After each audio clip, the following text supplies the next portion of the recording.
This is the funeral service of the late Judas Iscariot, who betrayed Jesus, taking place on Good Friday, 1983. But will you stand for the reading of the text? And you may be saying and thinking, well, what is the meaning of this business of a funeral for Judas? I was wondering what I would do on this Good Friday. We've done several things over the years, and it occurred to me that nobody that I know of has ever had a funeral for Brother Judas. He is one of the worst villains in all of human history, because it is said of him he betrayed the Christ. And so we are going to approach the issue of Jesus being betrayed by Judas and Judas himself from a very interesting perspective during this memorial service for him. And it's going to be very interesting and enlightening, and I trust consciousness-raising to all of us. The text that I'm reading is from the Gospel according to St. Matthew, the 27th chapter and the 5th verse, and as I read it, I'm going to have you shout it back at me. And Judas cast down the pieces of silver in the temple, and departed, and went, and hanged himself. You may be seated. Ladies and gentlemen, the first thing that I'd like to say about Judas is that Judas is not just an historical character. Judas is your hang-up. You see a coffin here. You see a noose. The coffin representing the death of Judas. The noose representing how he hung himself. But in a very real sense, Judas is still alive. And I'm not only going to say that Judas is your hang-up, but Judas is my hang-up. Let me hear you say, Judas is my hang-up. So whatever your hang-up is, that's Judas. Well, you see, Judas is living in every one of us. All of the 12 disciples of Jesus represent the 12 faculties of the mind, the 12 energies of the mind, the 12 functions of the mind.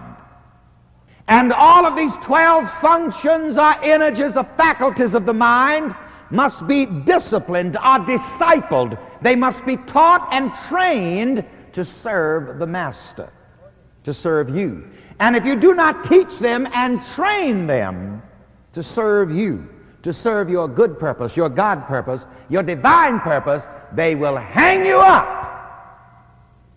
And so, as I said, Judas, in an esoteric sense, in a true spiritual sense, is still very much alive. And I want you to understand it so that you can use it for your good and say again, Judas is my hang-up. Judas is mine. And that's the symbolism of the noose hanging here on the gallows. Judas is whatever hangs up your mind. Say with me, Judas is whatever hangs up my mind. You know, people have got all kinds of hang-ups. There are a lot of things that hang up people's minds. Some people are hung up on other people. Some people are hung up on money. And yes, money can be a hang-up in a number of different ways. If you don't have enough of it, that's a hang-up. Not only is the love of money a hang-up, but you'd better believe that the lack of money is a definite hang-up. When the landlord rings your front door bell, and you let it ring for a long, long spell, and you sneak to the window and peek through the blinds and ask the landlord what's on his mind, and he says, "Money, honey."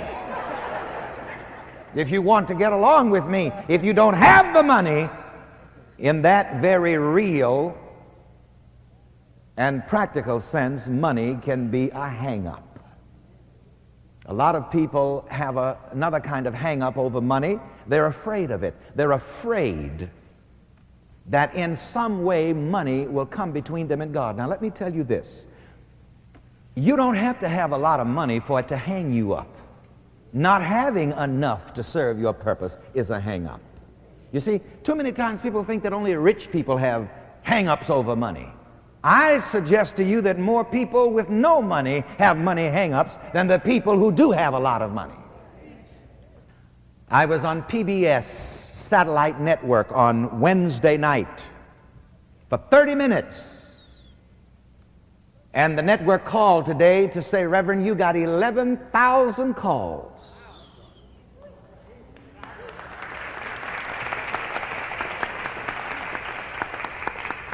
We went in to do the telecast on PBS, and other television stations heard we were coming in, so we flew into the airport and did a television show on the way in, and did the one from 11:30 to midnight on the way out of Detroit, in Detroit, and then the next morning on the way out did another show. And I discovered on those 3 shows, as I have on a lot of other shows, that one of people's main hang-ups is money.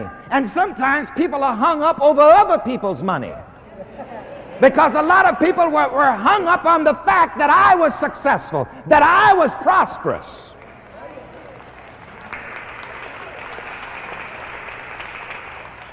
Let me hear you say, "What's my hang-up?" Now you write that down on a piece of paper and work it out when you get home. You see, that's another thing. Don't get hung up over other people's business, over other people's affairs. And I found out a lot of people were just hung up over how much money does Reverend Ike have? What do you do with the money? What do you do with yours? I've got my money. My money does not have me. My money does not hang me up, so don't let it hang you up. And I kept trying to make that distinction to people. As long as you have money and money does not have you, then it's not a hang-up. So repeat after me: as long as I have money and money does not have me, it will not hang me up. Judas is your hang-up. Judas is whatever hangs you up. Judas is whatever gets your goat. All right. This is another way of saying it. So on that piece of paper that you're using for self-interrogation, write the question, "What gets my goat?" Let me hear it. What gets my goat? That's an old expression we use down south. It means whatever gets to you. Whatever causes you to lose your spiritual and mental equilibrium. You know, down south they were fond of saying that if you really got somebody's goat, they would say, "Now let me lay my religion down and straighten this SOB out. Yes, if you mess with me, I'll lay my religion down." That's Judas. Whatever would cause you to lay your religion down, ha ha ha, for a moment,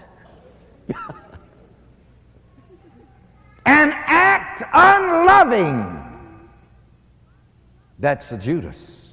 That's your Judas. But the old spiritual says, "I ain't gonna lay my religion down. Ain't gonna lay my religion down. Jesus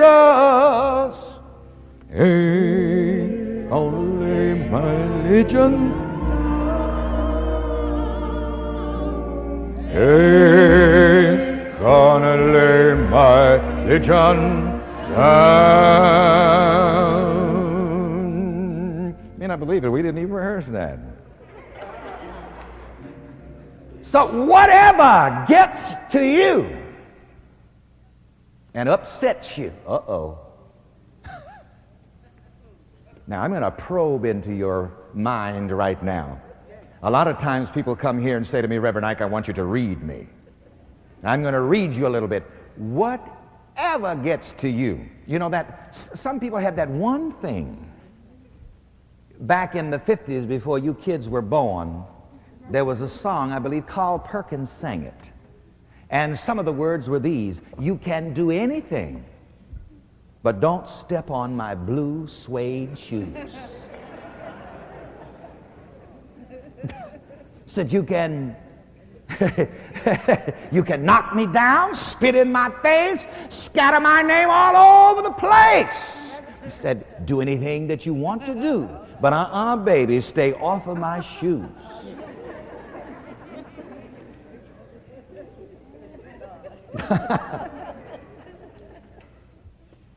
So this is another way of pointing out what your Judas is. What is that one thing, you know? Some of you, you're pretty good, you're pretty cool, you're pretty self-contained, but you've got that Judas button.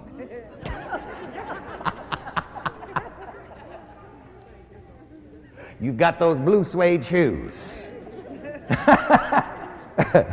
So another way to ask yourself that question, what are my blue suede shoes? Let me hear you say it.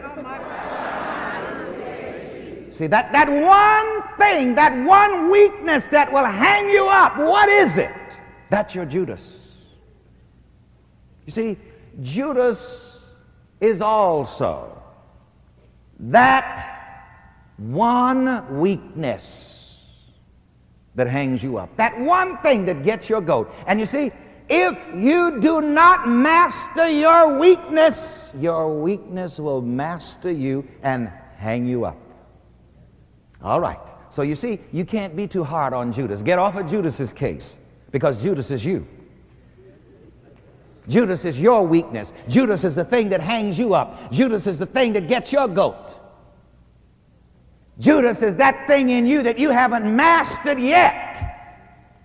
Then don't go signifying about Judas hanging himself, because if you don't master your weakness, it's going to hang you too. I